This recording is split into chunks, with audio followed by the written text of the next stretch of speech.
Au nom du Père et du Fils et du Saint-Esprit, ainsi soit-il.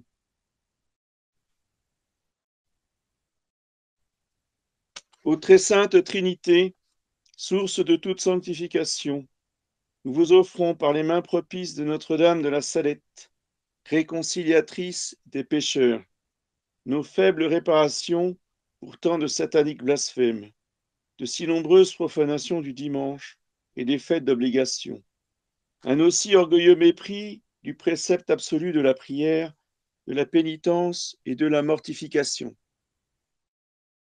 Faites que tous connaissent l'immensité de votre amour pour les hommes, apprécient les célestes trésors que donne le parfait renoncement à soi-même et au monde, et par conséquent subordonnent les choses terrestres à l'œuvre uniquement nécessaire du salut éternel. Ces dons furent l'apanage de Mélanie, la fidèle messagère de la Reine du Ciel. Et par ses mérites, nous vous les demandons. Accordez-nous ces vertus de prédilection, l'humilité, l'abnégation, la charité, et pour manifester toujours davantage son crédit auprès de votre infinie majesté, concédez que par son intercession, nos prières pleines de foi, de confiance et d'amour nous obtiennent la grâce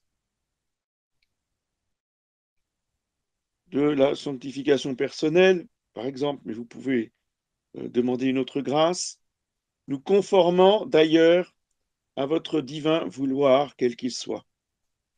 Vous remerciant de tous vos bienfaits spirituels et temporels, pour mériter ainsi d'aller bientôt vous adorer dans l'éternelle félicité du ciel, ainsi soit-il. Que Jésus soit aimé de tous les cœurs. Je vous salue Marie, pleine de grâce, le Seigneur est avec vous, vous êtes bénie entre toutes les femmes, et Jésus, le fruit de vos entrailles, est béni. Sainte Marie, Mère de Dieu, priez pour nous pauvres pécheurs, maintenant et à l'heure de notre mort, ainsi soit-il. Je vous salue Marie, pleine de grâce, le Seigneur est avec vous, vous êtes bénie entre toutes les femmes, et Jésus, le fruit de vos entrailles, est béni. Sainte Marie, Mère de Dieu, priez pour nous pauvres pécheurs, maintenant et à l'heure de notre mort, ainsi soit-il. Je vous salue Marie, pleine de grâce, le Seigneur est avec vous, vous êtes bénie entre toutes les femmes, et Jésus, le fruit de vos entrailles, est béni. Sainte Marie, Mère de Dieu, priez pour nous pauvres pécheurs, maintenant et à l'heure de notre mort, ainsi soit-il. Gloire au Père, au Fils, au Saint-Esprit, comme il était au commencement, maintenant et toujours, dans les siècles des siècles, ainsi soit-il. Au nom du Père, du Fils, du Saint-Esprit, ainsi soit-il. Voilà, donc nous sommes réunis ce soir pour parler du secret de la Salette. C'est une première partie. Je ferai au moins une, sinon deux autres conférences exposées par rapport au contenu hein, du secret, surtout la partie qui concerne l'éclipse de l'Église hein, et les temps où nous sommes. Ce soir, nous allons étudier si effectivement le secret de la Salette a été condamné ou pas. Rome a-t-elle condamné le secret de la Salette ou pas? Oui. Parce que jusqu'à aujourd'hui, mais le grand mystère, c'est que ceux qui ont commencé à attaquer le plus violemment le secret de la Salette ont été les pères de la Salette eux-mêmes. Oui. Rien de nouveau sous le soleil. On n'a pas attendu 1990 ou 2000 pour attaquer le secret. Déjà, les pères de la Salette au XIXe siècle se sont joints aux évêques français pour dénigrer et discréditer complètement le secret de la Salette et Mélanie. Donc nous allons répondre point par point aux questionnements et aux mensonges. Alors d'abord, il faut bien établir que dès le début, dès le pape Pie IX, mais aussi le pape Léon XIII et le pape Saint Pie X, tous ont apporté leur approbation et leur soutien au secret de la Salette et à Mélanie. Même Saint Pie X s'appelait Mélanie la Santa Nostra, donc notre sainte. Il y a une très très grande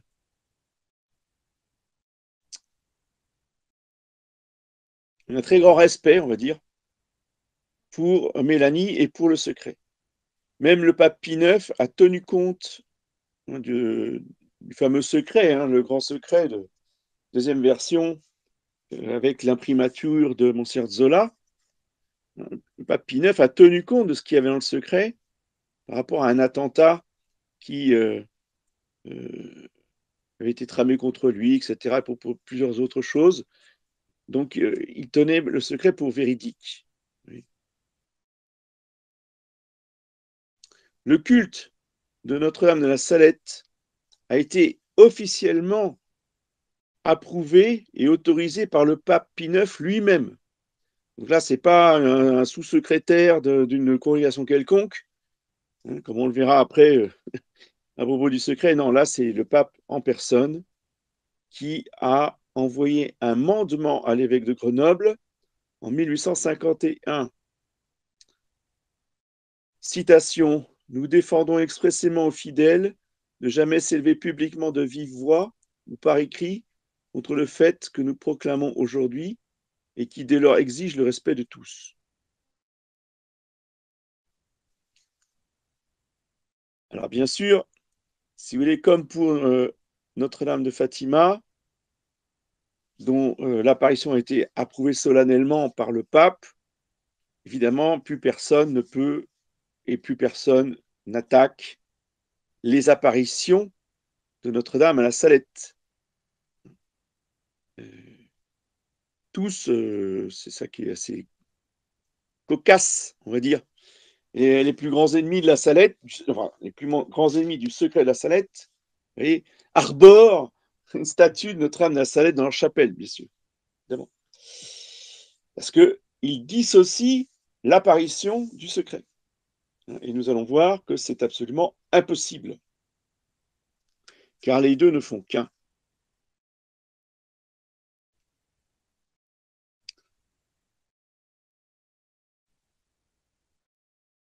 Non seulement les deux, mais j'allais dire les trois ne font qu'un, comme la Sainte Trinité. Il n'y a pas que le secret. Il y a aussi, et c'est non moins important, puisque, si vous voulez, cela fait partie des apparitions, il y a le fameux secret, il y a le secret public, et il y a le secret, donc il y a le message public, il y a le secret qui doit être révélé, et qui a été révélé, qui n'est plus du tout secret. On l'appelle le secret, mais ce n'est pas un secret, puisqu'il a été révélé au monde entier grâce à Monsieur Zola. Mais la troisième message, entre guillemets, qui fait partie intégrante des apparitions de la Salette, c'est la règle de l'ordre de la Mère de Dieu. Très important, cette règle de l'ordre des apôtres des derniers temps.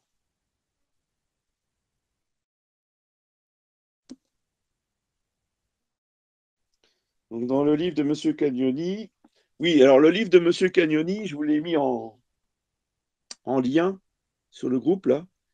C'est vraiment l'ouvrage, si vous voulez, le plus complet que je connaisse sur la question de la Salette.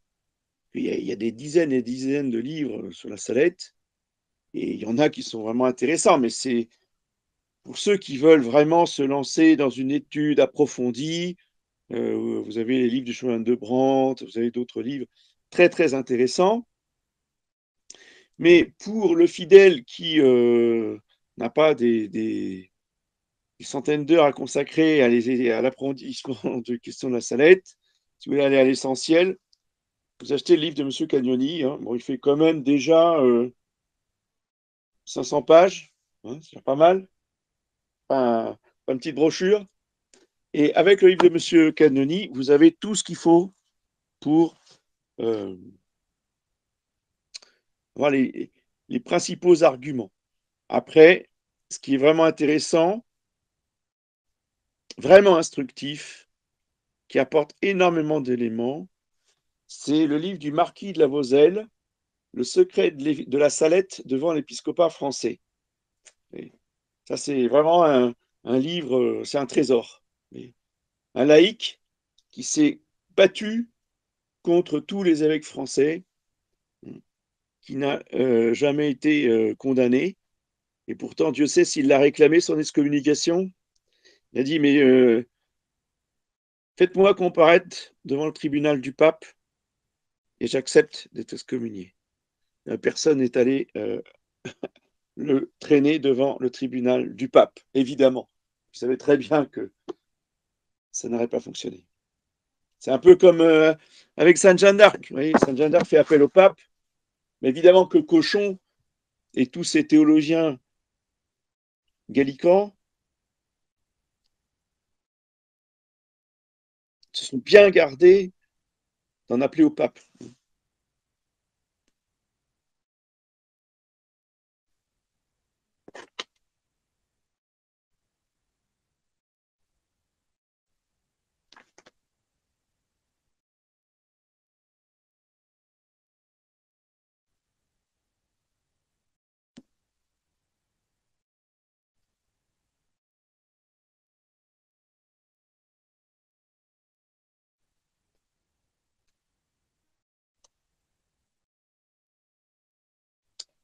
Bon, je ne retrouve pas, je ne retrouve pas mon texte. Enfin bref. Et elle est dans le livre de M. Cagnoni, hein, le texte de Léon XIII qui approuve la règle de l'ordre de la Mère de Dieu. En 1878, Mélanie remet son manuscrit du secret à Léon XIII. Le 15 novembre 1879, Mélanie publie le secret intégral, hein, que nous connaissons tous, qui est le secret qui est actuellement répandu partout, avec l'imprimature de Monseigneur Zola, l'évêque de Lecce, en Italie. Et aussitôt après la publication de ce secret en 1879, les prêtres et les évêques français lui firent une guerre acharnée à cause des reproches qu'il contenait contre les vices du clergé. Donc il y a eu les prêtres, des évêques et des congrégations religieuses.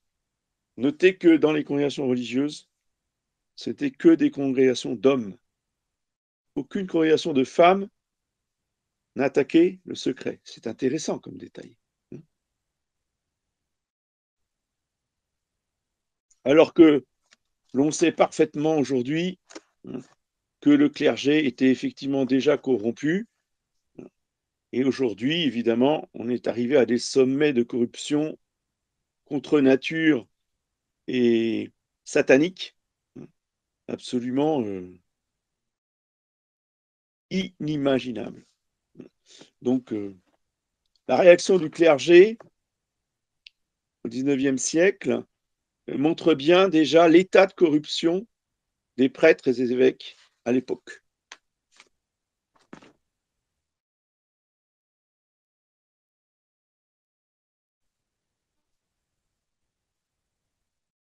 Mais Rome n'a jamais condamné,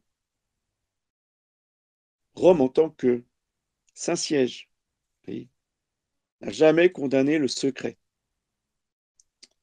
Donc depuis plus de 40 ans, là, dans nos chapelles, on nous assène ce slogan sans prouver quoi que ce soit, en nous disant toujours le secret est mis à l'index, le secret a été condamné par l'index, le secret a été condamné par l'index. C'est tout ce qu'ils savent dire, c'est tout ce qu'ils savent répéter.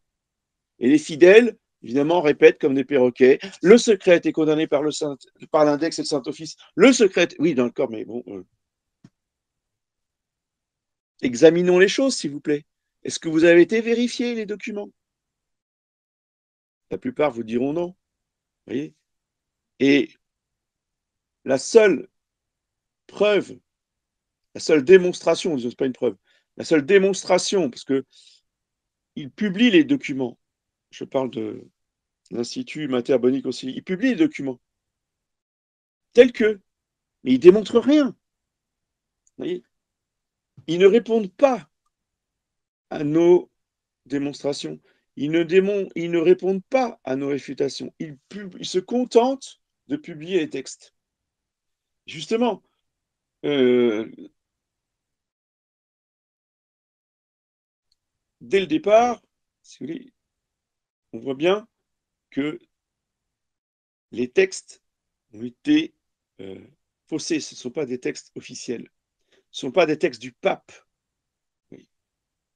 Ce sont des opinions personnelles, ce sont des lettres privées. Il n'y a aucune caractéristique, même le décret de Saint-Office n'a aucune valeur. Même le décret du Saint-Office de 1915, il n'y en a qu'un seul dans l'histoire des décrets de Saint-Office qui est rédigé comme ça. D'accord? Donc il n'a aucune valeur.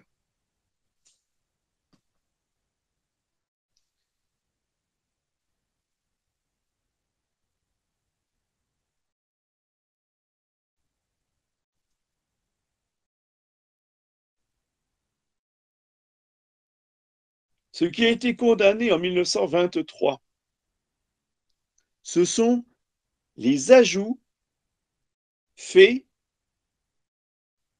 à la brochure et à l'exemplaire du secret publié en 1922 et qui porte l'imprimature du révérend père Lépidi. Donc le secret a été publié en 1922 avec l'imprimature du père Lépidi, qui faisait partie du Saint-Office, s'il vous plaît. Donc cette imprimature est extrêmement important, vient d'un haut personnage du Vatican. Mais un certain docteur Grémillon a rajouté sous un pseudonyme de Mariavé des commentaires injurieux, scandaleux, on va dire. Et c'est cette publication qui a été faite sans autorisation dans le dos des auteurs qui avaient publié le secret, avec l'imprimature du père Lépidi. Et c'est cet ouvrage falsifié par le docteur Grémillon qui a été condamné en 1923. C'est-à-dire que ce sont les ajouts du docteur Grémillon qui ont été condamnés. Ce n'est pas le secret. Vous voyez. Mais les ennemis de la Salette font un amalgame en disant le secret a été condamné parce que l'ouvrage qui a été condamné à cause des commentaires contenait le texte du secret. C'est absolument épouvantable. C'est une malhonnêteté intellectuelle de la part des ennemis de la Salette de prétendre que le secret a été condamné alors que ce n'est pas le secret qui a été condamné, ce sont les commentaires du docteur Grémillon.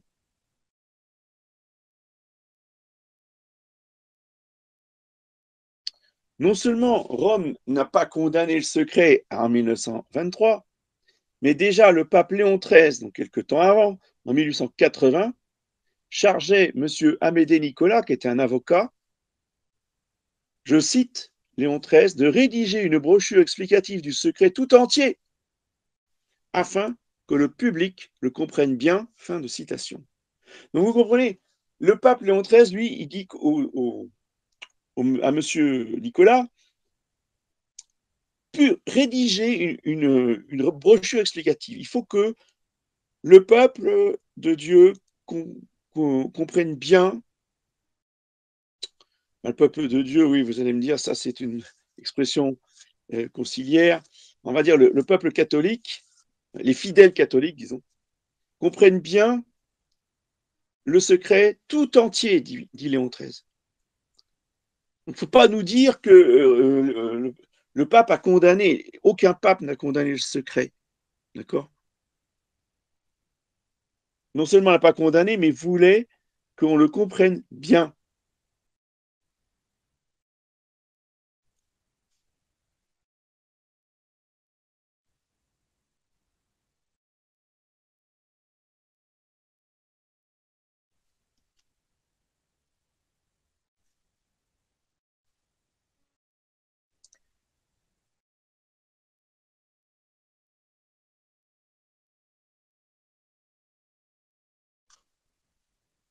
Alors voilà ce que écrivait un père de la Salette.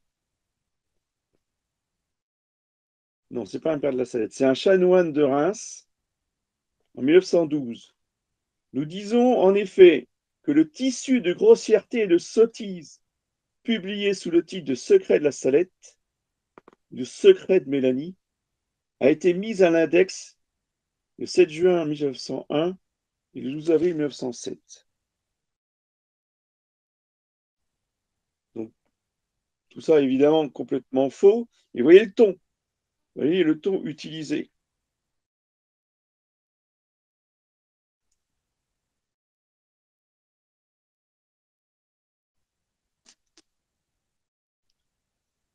Et donc le révérend père Lépidi va être consulté à propos donc de ces soi-disant mises à l'index.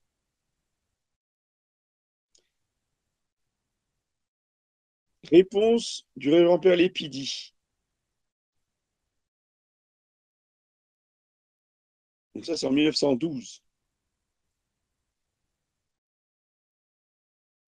Le secret de la Salette n'a jamais été condamné d'une manière directe et formelle par les sacrées congrégations de Rome.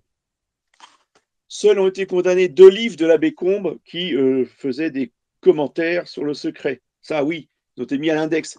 Ce qui ne veut pas dire que ces livres contenaient des hérésies ou contenaient des choses contre la foi. Mais ils ont été mis à l'index parce que cela troublait, si vous voulez, les fidèles. Ce n'était pas des choses, c'était que des opinions personnelles de l'abbé Combe et que Rome avait considéré imprudentes et qui ne voulait pas que ça se répande parmi les fidèles. Voilà, c'est pour ça que ça a été mis à l'index. C'est pas pour autant que l'abbé Combe, parce qu'il a écrit d'autres livres, hein, l'abbé Combe, qui sont très bien, qui sont très beaux, très édifiants de spiritualité. Et c'est pas un prêtre, c'est pas un prêtre scandaleux, c'est pas un prêtre hérétique. Vous voyez, c'est pas parce qu'il a été deux de ses livres ont été mis à l'index, pas pour ça que ça en fait un prêtre dangereux. Et c'est arrivé aussi à l'abbé Barbier. Ce l'abbé Barbier, qui est un grand auteur antilibéral, une grande référence, un grand athlète de la foi, un ami de l'abbé Aubry, et un ami de tous les grands antilibéraux français. Bon, il a eu un livre qui a été mis à l'index parce qu'il s'est attaqué au ralliement de Léon XIII. Et ça, Rome avait interdit la diffusion de ce livre parce que ça allait directement contre l'encyclique au milieu des sollicitudes là, sur le ralliement. Bon voilà, c'était une question prudentielle et Rome ne voulait pas qu'on contredise l'encyclique, bon, qui n'était pas sur la foi et les mœurs. Hein. C'était la pure politique politicienne. Hein. Il fallait entrer dans les structures de la République française. Bon, ça ne concerne pas l'infaillibilité papale. Mais bon, bah, Rome a réagi comme ça. Donc vous voyez, l'index, ce n'est pas forcément que c'est pas la personne qui est condamnée. Si la personne doit être condamnée, elle passe devant le Saint-Office de l'Inquisition. Et à ce moment-là, ce sont des excommunications ou des suspensa divinis qui tombent. Ce n'est pas une mise à l'index d'un livre. Il faut bien distinguer les deux.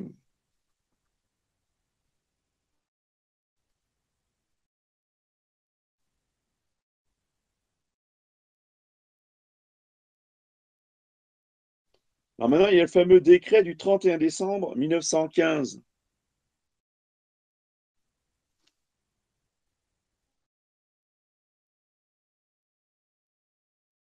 qui a été publié dans les Acta Apostolicae Sedis. Alors, qu'est-ce que c'est que les Acta Apostolicae Sedis? comment vous dire, c'est un petit peu le journal officiel du Vatican. C'est là où sont publiés tous les textes officiels émanant du Saint-Siège, donc du pape et des différentes congrégations romaines. Donc, évidemment, aussi des documents du Saint-Office. Ça, c'est vraiment très curieux. C'est un grand.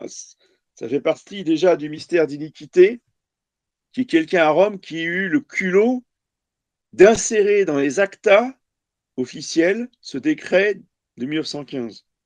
Ce décret de 1915, c'est absolument n'importe quoi. Et il est publié dans le livre du marquis de la Moselle, page 20. Déjà, le titre, vous n'avez aucun décret du Saint-Office qui porte un titre comme ça. C'est le seul et unique dans l'histoire des documents du Saint-Office. Donc déjà, rien qu'à lire le titre, vous dites, c'est bizarre. C'est bizarre, on n'a jamais lu ça venant du Saint-Office. Suprême et sacrée congrégation du Saint-Office, donc ça c'est le titre, enfin le titre de la congrégation qui publie le décret, et le seul titre, ça s'appelle décret. Oui. Pas de titre, décret sur quoi, décret à propos de quoi. Normalement, dans tous les décrets du Saint-Office, on met dans le titre sur quoi il porte le décret. Donc le titre normal, ça va être décret sur le secret de la Salette ou sur la détention du décret de la Salette. Vous voyez, des choses comme ça. Mais là, rien. Décret. Je cite. Il est parvenu à la connaissance de cette suprême congrégation qu'il ne manque pas de gens, même appartenant à l'ordre ecclésiastique, qui, en dépit des réponses et des décisions de la sacrée congrégation elle-même, continuent par des livres, des brochures et des articles publiés dans des revues, soit signés, soit anonymes, à traiter et à discuter la question dite du secret de la Salette, de ces différents textes et de ces adaptations au temps présent ou aux temps à venir. Et cela, non seulement sans l'autorisation des ordinaires, c'est-à-dire des évêques diocésains, mais même contrairement à leur défense, pour que ces abus qui nuisent à la vraie piété et portent une grave atteinte à l'autorité ecclésiastique soient réprimés, la même sacrée congrégation ordonne à tous les fidèles, à quelque pays qu'ils appartiennent, de s'abstenir de traiter et de discuter le sujet dont il s'agit, sous quelque prétexte ou sous quelque forme que ce soit, tels que les livres, les brochures ou les articles signés ou anonymes ou de toute autre manière. Alors là, j'interromps ma lecture, mais pour souligner que ce décret s'adresse à tous les fidèles, à quelques pays qu'ils appartiennent. Il s'agit bien d'un décret universel. Un décret universel doit nécessairement relever du pape en personne. Ce n'est pas un cardinal d'une congrégation qui peut porter un décret pour l'Église universelle. D'accord? Donc déjà là, ça doit nous alerter. C'est-à-dire qu'on doit s'attendre obligatoirement, en bas du texte, à la signature du pape lui-même. C'est obligé. Que tous ceux qui viendraient à transgresser cet ordre du Saint-Office soient privés, s'ils sont prêtres, de toute dignité. Vous voyez, en plus, la violence des sanctions. Hein, il faut que les prêtres soient dégradés, en fait, frappés de suspens par l'ordinaire du lieu, soit pour entendre les confessions, soit pour célébrer la messe. Et s'ils sont laïcs, qu'ils ne soient pas admis au sacrement avant d'être venus à récipicence, donc excommunication. En outre, que les uns et les autres se soumettent aux sanctions portées soit par Léon XIII, dans des constitutions qui ne visent pas spécialement la Salette, hein, des constitutions qui sont pour les sanctions canoniques en général. Et donc on fait l'amalgame, on fait peur, on se réfère à des sanctions canoniques extrêmement graves, ce qui peut faire trembler, évidemment, des laïcs qui ne sont pas au courant, des laïcs qui ne connaissent pas les règles. Ils disent, mais là, mais c'est épouvantable, mais c'est terrible, mais il faut pas lire la Salette, il faut pas détenir le secret, il faut pas en parler, il faut pas en discuter, etc., etc. Alors, fin du texte. Écoutez bien, donné à Rome, au palais du Saint-Office, le 21 décembre 1915. Point. Il n'y a même pas de signature. Vous entendez? Il n'y a même pas le sous-secrétaire, le sous-fif de service, là, qui a signé de son nom, même pas lui. Il n'y a pas de signature. Donc c'était un décret totalement anonyme et avec des condamnations les plus graves pour tous les fidèles de tous les pays du monde entier. Non mais on hallucine. Et on nous présente ce décret comme ayant force de loi et qu'on doit respecter encore aujourd'hui. Parce que les hommes meurent, mais les esprits démoniaques restent. Et leurs arguments sont invariables, qui sont de pure intimidation.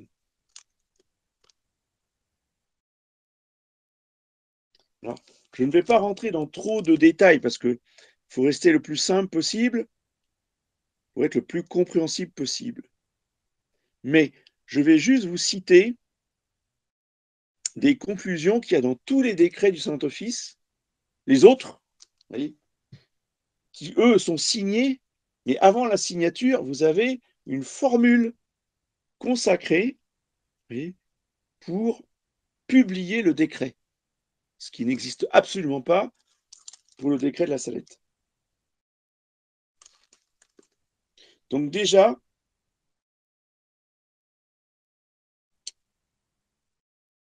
le décret, il est rédigé par les cardinaux le mercredi, dans une séance du mercredi, et le lendemain, eh bien, il y a un vote des cardinaux, et ce vote seul, qui a la majorité des voix, constitue la sentence juridique proprement dite et qui fait autorité. Ensuite, eh bien, on porte le texte voté au Saint-Père, qui l'approuve sous deux formes différentes, soit une forme commune, soit une forme spéciale. Et alors, eh bien, le document est officiellement publié avec la phrase suivante à la fin, avant la signature. Vous voyez, c'est pas marqué simplement donné à Rome au palais du Saint-Office. Non, non. Il y a tout un texte, et ce texte est le suivant. Dans l'audience particulière accordée au révérend Père Untel, assesseur du Saint-Office, la relation des choses ci-dessus écrites ayant été faite avec soin à notre très Saint-Père le pape Léon XIII ou à notre pape, sa sainteté a approuvé et confirmé la résolution des éminentissimes cardinaux. Vous voyez la formule? Très solennelle, très précise, très juridique. Rien de tout ça pour le décret de 1915 à propos de la Salette.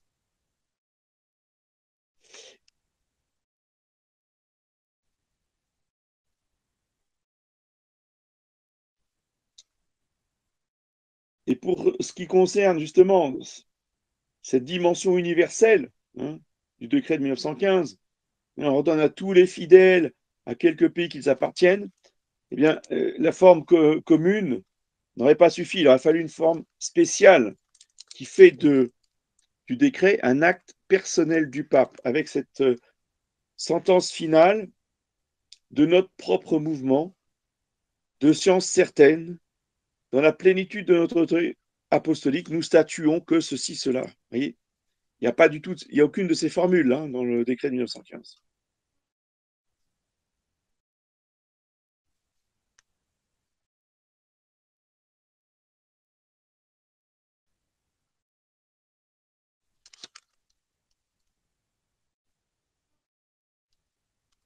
C'est un écrit anonyme, c'est un écrit illégal, c'est un écrit qui ne respecte aucune règle du Saint-Office. Donc, eh bien, mes chers amis, le fameux décret de 1915, c'est poubelle. D'accord? Compliqué, ça n'a aucune valeur, nul non avenu.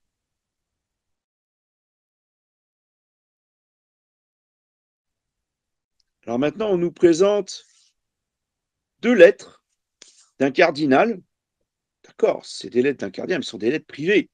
C'est comme si vous receviez, je sais pas moi, une lettre de Monseigneur Vigano, et encore bon, Monseigneur Vigano, il est enfin, plus en place, mais enfin, vous voyez ce que je veux dire. On va dire, ah mais j'ai reçu une lettre de Monseigneur Vigano, oui, mais enfin, ça n'a aucune valeur. C'est-à-dire, quels que soient les propos tenus par le prélat dans cette lettre, c'est une lettre privée. C'est une lettre qui vous est adressée à vous personnellement. Ce n'est pas un document officiel de l'Église. D'accord. Alors bon, nous présenter les lettres du cardinal Caterini comme étant des condamnations de Rome, il faut arrêter de raconter n'importe quoi.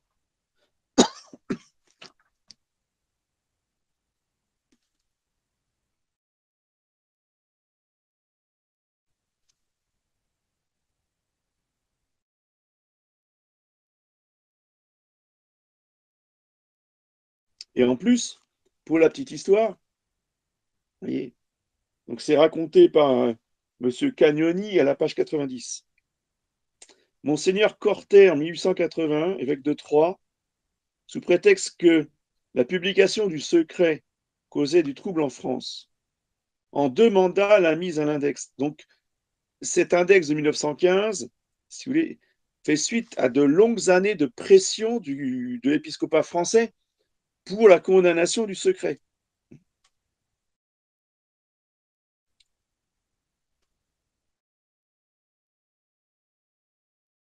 Tous les efforts de cet évêque, évidemment en 1880, ça n'a pas fonctionné. Ça va fonctionner en 1915, mais pas en 1880. Tous ces efforts furent vains. C'est alors qu'il menaça Monseigneur Caterini. Bah oui, parce que tant qu'à faire, on fait du chantage. Vous voyez les méthodes de ces gens qui sont ennemis du secret. Il menaça Monseigneur Caterini, secrétaire du Saint-Office, du retrait du denier de Saint-Pierre si l'on ne faisait pas quelque chose en sa faveur. Ah, vous touchez au porte-monnaie. Et là, vous pouvez être sûr que ça va bouger. Et ça a bougé, figurez-vous. Le fameux cardinal, de peur de perdre un peu d'argent pour le denier de Saint-Pierre, va envoyer à ce fameux Monseigneur Cortet, le maître chanteur, une lettre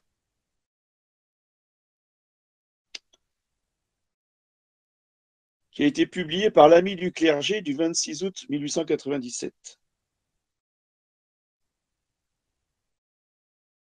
Très révérend père, voici la lettre, non pardon, votre lettre du 23 juillet dernier relative à la vulgarisation de l'opuscule intitulé L'apparition de la très sainte Vierge Marie sur la montagne de la Salette a été remise aux immensissimes pères, ensemble avec moi, inquisiteurs, lesquels ont trouvé bon de faire répondre à votre paternité, qui n'a pas plu au Saint-Siège que l'opuscule susdit ait été livré au public, et par conséquent, c'est sa volonté que là où ils ont été répandus, les exemplaires en soient autant que possible retirés des mains des fidèles.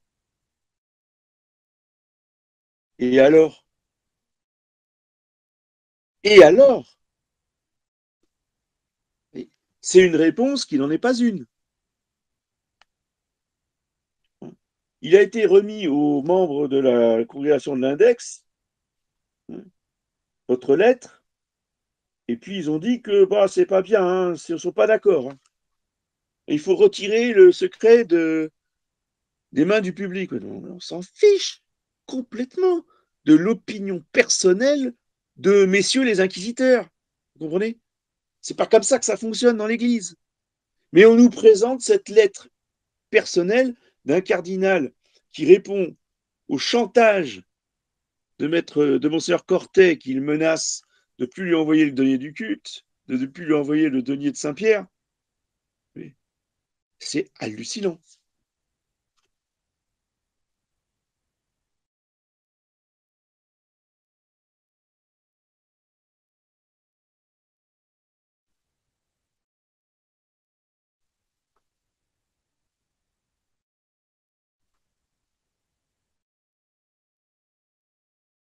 Et il y a une deuxième lettre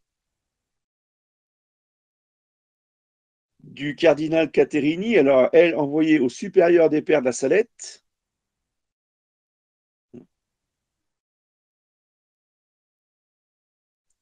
où le cardinal Caterini dit qu'il faut effectivement retirer le secret de la Salette des mains du public, mais qu'il faut les laisser dans les mains des prêtres pour qu'ils en fassent un sage usage. Vous voyez. Mais celle-là, on ne la cite pas. Ah non, ça dérange.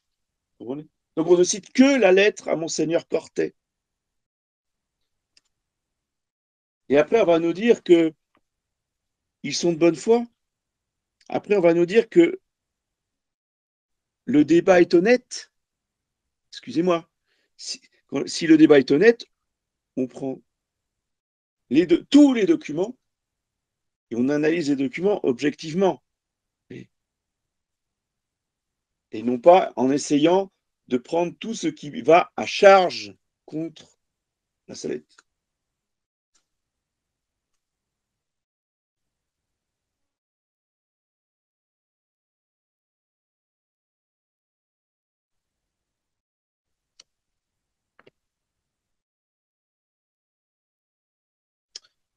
Et alors le troisième argument, et j'en arrêterai là pour ce soir.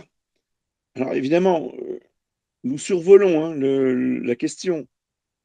Ça vous donne une idée déjà assez précise de la malhonnêteté des ennemis de la Salette et que tout cela n'est que du vent.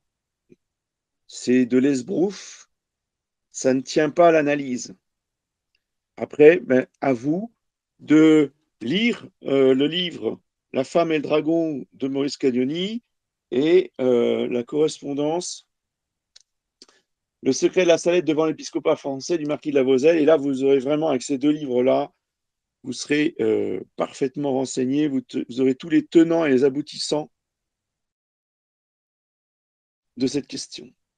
Alors, le dernier argument, je vous ai dit, on nous avance, c'est la lettre d'un autre cardinal, le cardinal Pizzardo, en date du 8 janvier 1957, adressée au procurateur général de la Congrégation des missionnaires de Notre-Dame de la Salette, donc le père Molinari.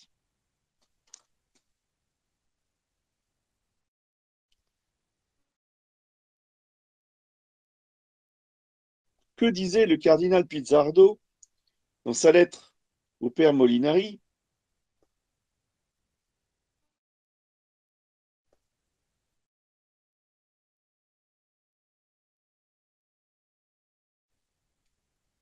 Notons déjà. Alors attendez,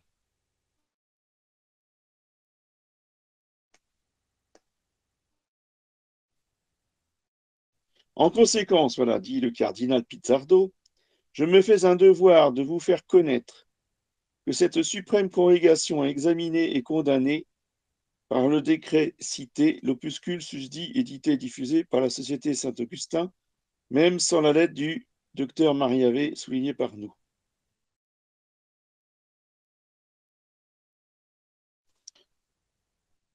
Donc, à première vue, cette lettre du cardinal Pizzardo vise la brochure du père Lépidi, même sans l'ajout de Mariavé, le fameux docteur Grémillon.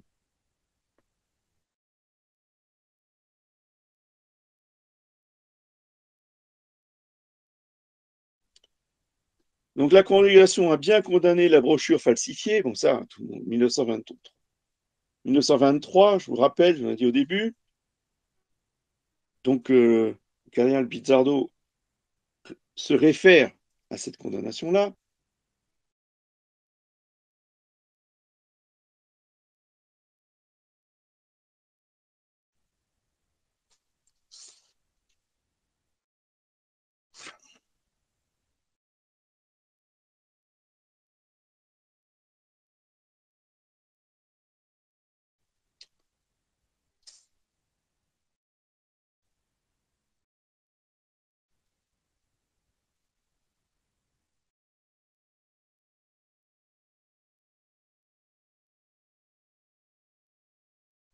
Mais c'est en fait, voilà, ce qu'explique M. Cagnoni, c'est qu'en fait, c'est un amalgame. C'est encore une lettre personnelle, donc c'est encore une lettre privée, hein, qui fait l'amalgame, qui veut faire croire que la brochure a été condamnée, alors que, on l'avait vu au début, ce n'était pas du tout le cas.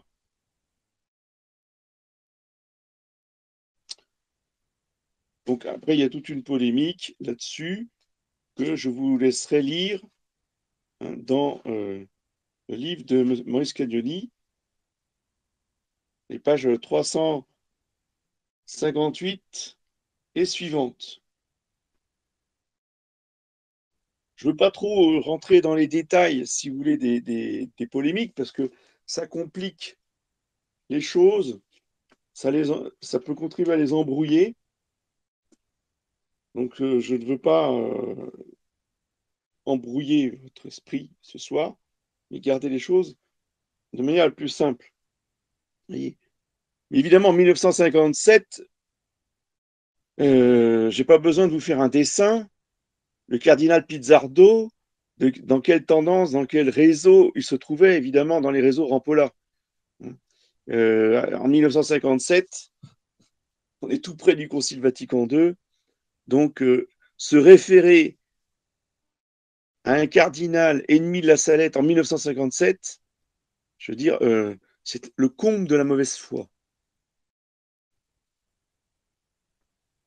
C'est évident qu'à Rome, au Vatican, dans les années 1950, il n'y a plus personne qui défend la Salette. Puisque même Fatima était déjà attaquée de façon violente dans les années 50. Alors, a fortiori, la Salette.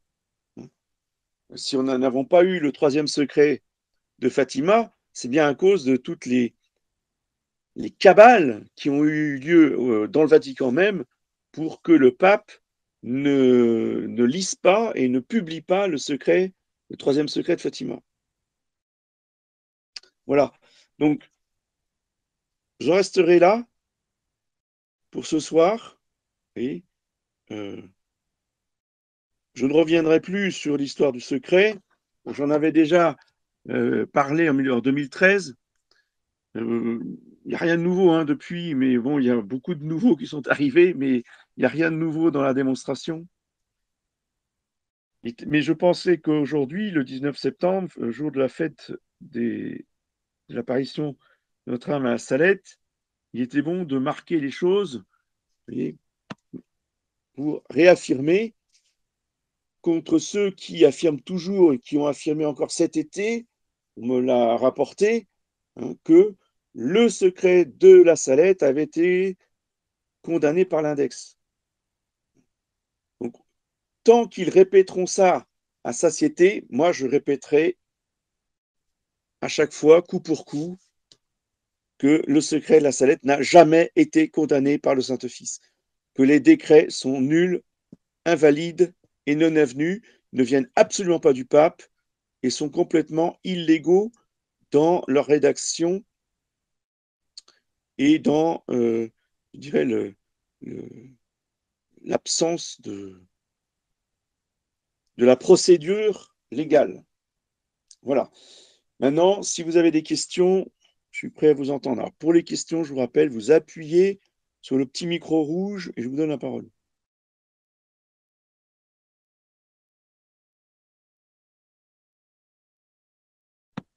Bien, bah écoutez, s'il n'y a pas de questions, Ça me fait plaisir parce que aussi d'un côté, parce que ça veut dire que mon propos a été compréhensible et suffisamment clair. Je vous dis au revoir et à une prochaine fois pour une autre conférence spirituelle.